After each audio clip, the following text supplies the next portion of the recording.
Hey there everybody, it's child therapist Mr. Stu. Today I'm going to tell you about 8 natural consequences you don't need to save your child from.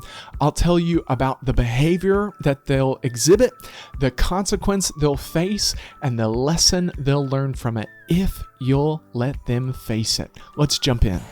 As always, be sure to like this video and subscribe to the channel so you don't miss out on any of the mental health fun, resources, and training here at Mr. Stu TV.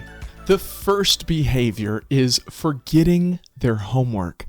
If a child forgets to do their homework, they'll experience the natural consequence of facing their teacher's response and maybe lower grades, which can teach them responsibility. And yeah, I know it might lead to summer school or repeating a grade or whatever it might be, but they'll learn the lesson all on their own. You don't have to argue with them about it. You don't have to make a big deal about it.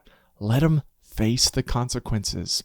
Behavior number 2 is not wearing a coat. I see parents argue with children about this one for extended periods of time on a pretty regular basis. But if a child chooses to not wear a coat on a cold day, they're just going to feel the discomfort from the cold weather, and then they'll learn to dress appropriately the next time. Or maybe they just don't get as cold as you thought they were going to get. That's fine too. Not wearing a coat is not something you need to argue with your child about. Let them face those consequences. Behavior number 3 is not cleaning up their room. I know. You want the house clean. You want the room clean. You want everything clean. So if a child chooses to not clean up their room, they can face the natural consequences of losing their things or their things being broken due to the negligence. Don't help them find those things. Don't replace them if they get broken. And that will help them learn that behavior of not keeping their room clean has a consequence. It's up to them to control that behavior. Behavior number 4 is a child spending their allowance quickly. I see, again, parents argue with their child about, oh, you shouldn't spend your money on this, and don't you want this instead? Nope. Let them spend their money. When they spend their allowance too quickly, and then they want something later, don't help them. Remind them they already spent their money and they're going to need to save up to get something else. This will teach them that spending money too quickly has a natural consequence and it's up to them, not you. Behavior number 5 is skipping breakfast or other meals. Now, let me pause here.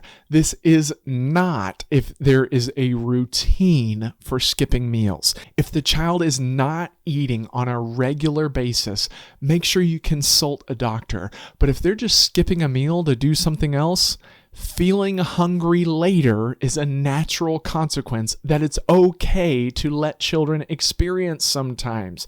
It teaches them the importance of eating regular meals. You don't have to fight with them about it. Just say, okay, but when you're hungry later, here's going to be your options.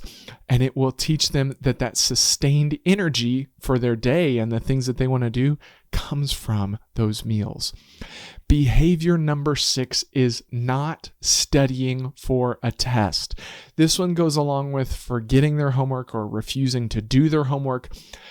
This not studying for a test, it can lead to poor performance on the test.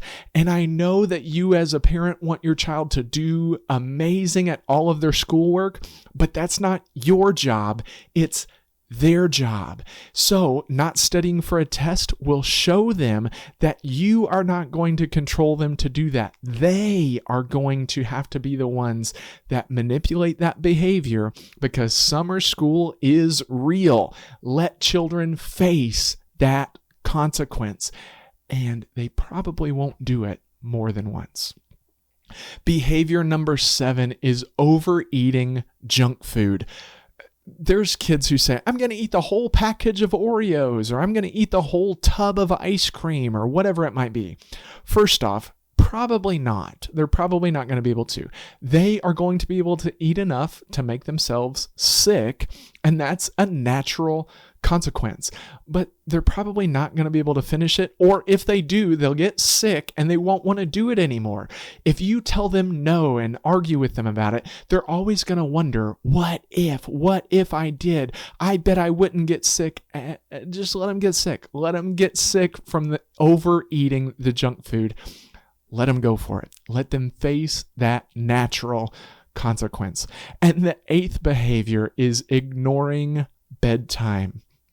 Staying up too late and feeling tired the next day can help children learn the importance of getting enough rest and sticking to that bedtime routine.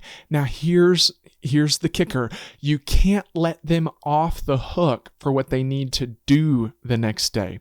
Let them be grumpy, let them be tired, let them fall asleep in the middle of it. Now, don't run a prison camp, but if they choose to stay up late or to do other things, that doesn't mean they're off the hook for their responsibilities. Let them face the consequences. Those are 8 natural consequences you don't need to save your child from. Let kids live and learn. If your child faces any of those natural consequences, post in the comments how it all turned out. And let's see if we can raise more resilient kids who are better able to stay in control of themselves. And as always, for more tips on resilience, parenting, and children's mental health, be sure to like this video and subscribe to the channel.